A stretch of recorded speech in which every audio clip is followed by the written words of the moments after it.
from Happily Organized, and I am here interviewing Greg Betty today. And Greg is from ActionCOACH. He's here to share with us some tips about how we can get our businesses really sorted from the ground up, basically. So Greg, maybe you can tell us a little bit more about yourself and your business. Excellent. Well, we're a small business education and coaching firm located in the CBD, and we're usually helping business owners with three key areas. Time, for the business owners who are doing 12, 14 hours a day or haven't had a holiday in 12 months, we help them structure their business underneath it so they can get a break. Often helping them organise their team. So if they've they feel like they have to continually monitor their staff, or they haven't got clear KPIs or communication and accountability, we help fix that. And usually the most important area we're looking at is either growth or profitability. So helping the business owner make more money. And yeah, that's essentially how we help business owners. That's great. Can you teach me how to make more money? Like today, maybe? Off camera, yes. Okay, good. I'm just wondering today, if you can share a little bit more about either for yourself as someone who works in the business or from what you see from your clients, what the big organizing challenges are. Yeah, I would think one of the big challenges we see with most business owners is getting a clear understanding of the numbers. Most business owners know how to do what they do well. They get emotionally attached to it. They're in their day to day, but very rarely will they actually step back and have a good solid look at what the key numbers are that are driving their business.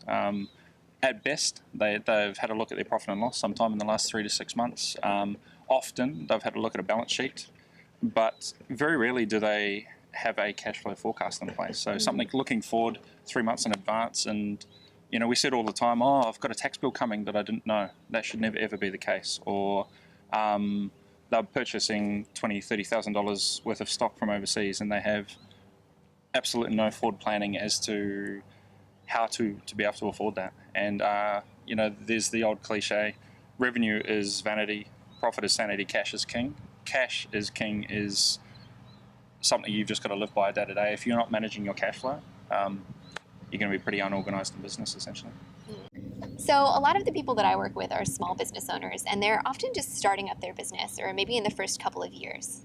What systems would you have for these types of business owners to put in place? Well, I think first and foremost, coming back to that cash flow forecast, if you look online, normally you can find a template or two, just an Excel format cash flow forecast. Sometimes if you dig through Xero, MyOb, they have some sort of functionality for that, but pure and simply, you could probably set up an Excel spreadsheet yourself. Tab 1, having all the cash in, total at the bottom. Tab 2, have all the cash out.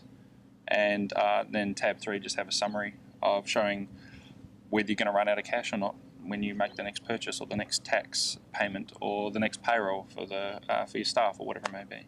But just purely focusing on the cash side of the business will take a lot of the stress out of startup or whether you're 5, 10 years old. So you recommend just having something super basic and simple that you can always revert back to.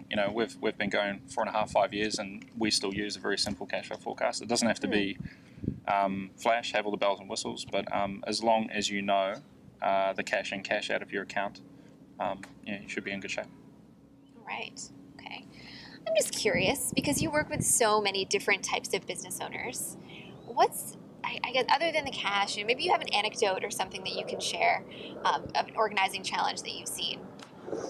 Well, I think there's 100 different cliches out there. Can't see the forest for the trees.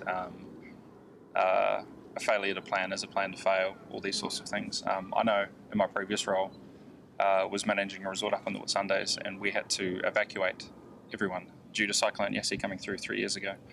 Big cyclone. I'm not sure if you're aware of it, but it came through and took out a bit of the competition actually and left us alone, thank God. But the key thing underpinning the evacuation and how that went smoothly was planning.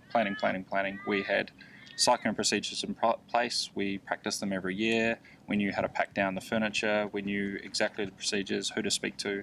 And if you're not planning, I think in all areas of your business, you're going to come into some sort of pain at some point. Absolutely. So thinking about, that's a tough thing, thinking about all those things that could go wrong and then mapping it out.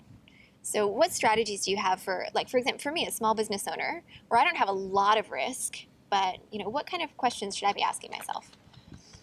Well, I think it's about starting with a generic list. If you're mitigating risk, for example, from a systematization point of view, having a clear idea of all the things that could go wrong, or all the systems day to day that you should have in place, starting with the list and then just slowly writing procedures for them. So if you are unable to do that particular activity, someone else can, or at least you, I suppose, have some sort of forward planning.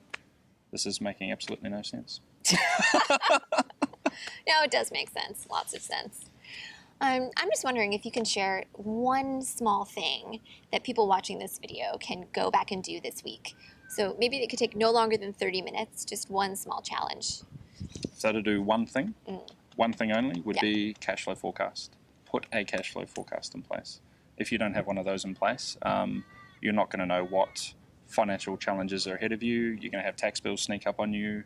You're going to have any possible challenge financially come up. If you have management of your cash, a lot of the rest of the business will look after itself.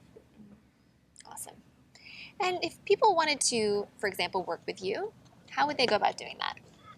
Some of the easiest ways, we have monthly regular seminars. You can book in and through at Eventbrite, and they come along, see how we teach business owners how to build business. Usually you'll get at least a handful, if not two handfuls, of ideas and strategies on how to grow your business. I went to one. It was really good. Yeah. Or you can just simply give us a call. We can have a bit of a chat if we think there is something we can do. We're happy to book a meeting, 90 minutes free of charge, have a closer look at their business, go through what we call a diagnosis session, and go from there. All right, that's great. Thank you so much for your time and for sharing some tips with us. Thank you. And if you want to find out more from Greg, you can go to which website? ActionCOACHSydneyCity.com. All right, perfect. And as always, subscribe to this channel so that you can get new videos every single week. Thank you very much.